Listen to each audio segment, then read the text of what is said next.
Michael and the Saints by Benjamin Fortier. It was 2006.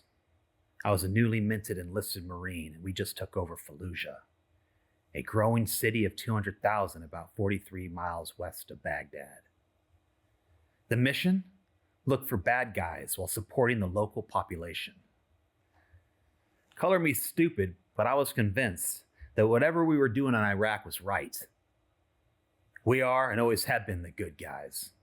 I'm a good guy. I'm kind, compassionate Catholic. Jesus loves me. Sure, he might have to look the other way when I'm jerking off in the porta-john, but we're stressed out here. And I haven't smelled or held a woman in months.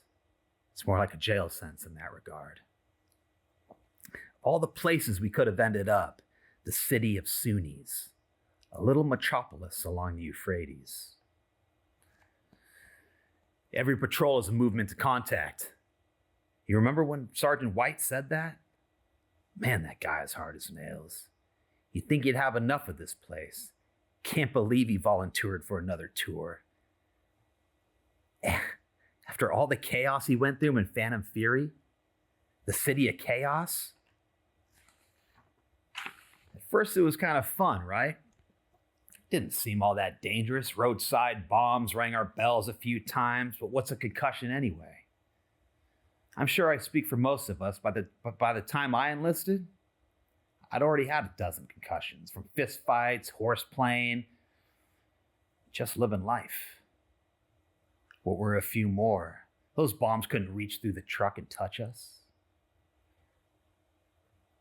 I thought of you. Every day I thought of you. When we were attacked in the beginning of September, it felt like the whole world was just going to slip away from me. From us. We needed you. We needed you to want us to live. We needed you to know what was going on here, where we even were. Your support means everything to me, to us. Your letters brought so much hope. I think it's an understatement when you say that we all cherish mail call. I couldn't wait to come back to you. It would be just like in the pictures and in my dreams. I would walk up to you wearing my uniform. We'd embrace. Everything was joyous. All the pain and bruises and burns would be distant, just like Fallujah. The guns of August, some coined it. By that time, the Duke and Levesque, they had been shot. Marsh had been blown up. I was just getting used to the brief funeral services being held on base. But in August and September, that just chewed us up. They took Miguel, Rocky, and Dalton. My heart goes out to Owen and his family. God, I can't imagine what it must have been like, what he went through. All those surgeries, skin grafts, rehabilitation, that's some hero-level shit right there. The place took so much from us. After the first attack, we established security. A rocket came out of nowhere and blew apart the hood of the captain's truck right in front of me.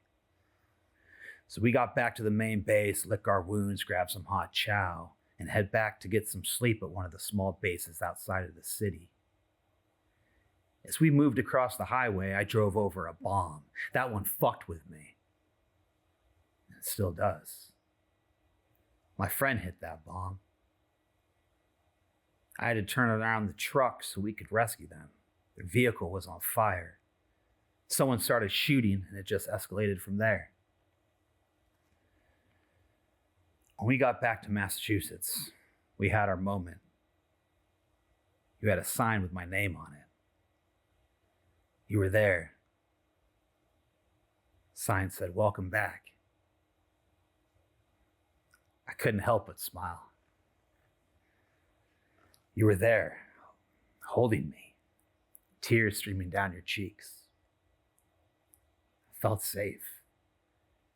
It felt good to be back. Wish that was the moment in uniform that I'd never forget. I was grieving daily.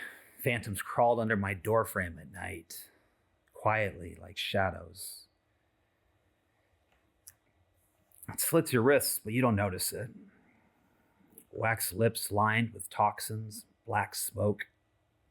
Catch your breath and you look into the unknown. Popping round, strange trajectories, burning sounds, fragmented memories.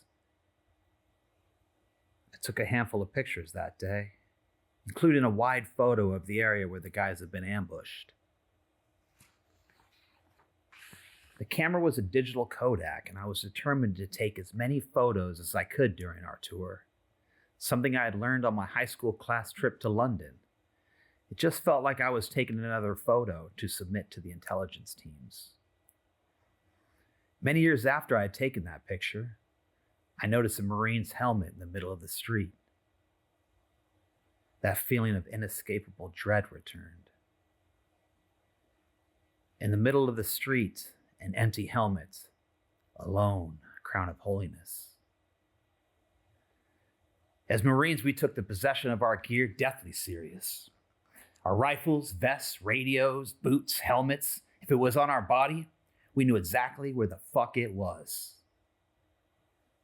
It was secure, under the watchful eye of another Marine, my brother, my protector.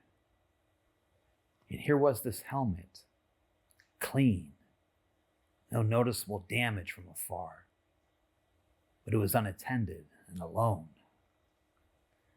Whoever it belonged to was with the saints now. They carried their rifles to heaven's gates, or they're currently regrouping in hell. No judgment from this last Catholic. I just wish you knew what that moment was like.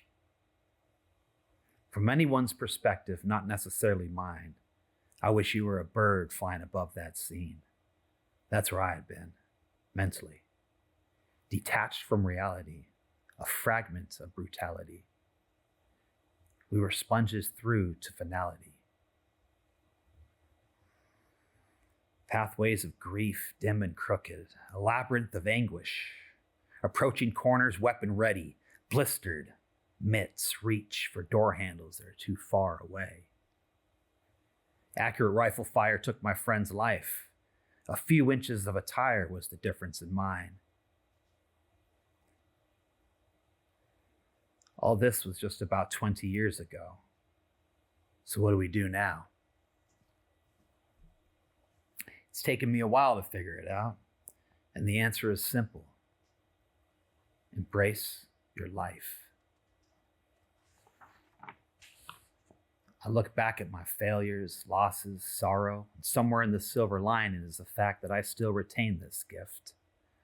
Amidst all this shit, I can still breathe, get out of bed, and listen to the birds. And try my damnedest just to make a small difference. Try to push the world toward good every day. And where is hope? Amidst a swirling mass of deception and filth? It's hard to find, but it's an honor. It's in the things we can't touch, see, or taste. It's in our spirit and our hearts. Every time we inch this chaotic place toward good, away from apathy, we are building a more hopeful world.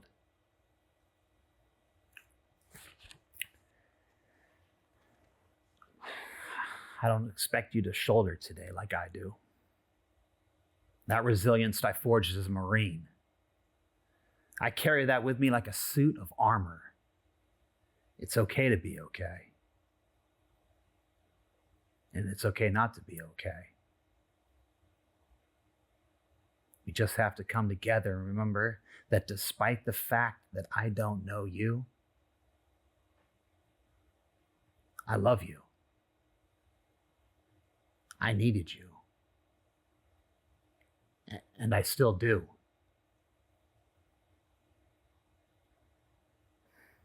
No matter where I am. No matter where you are.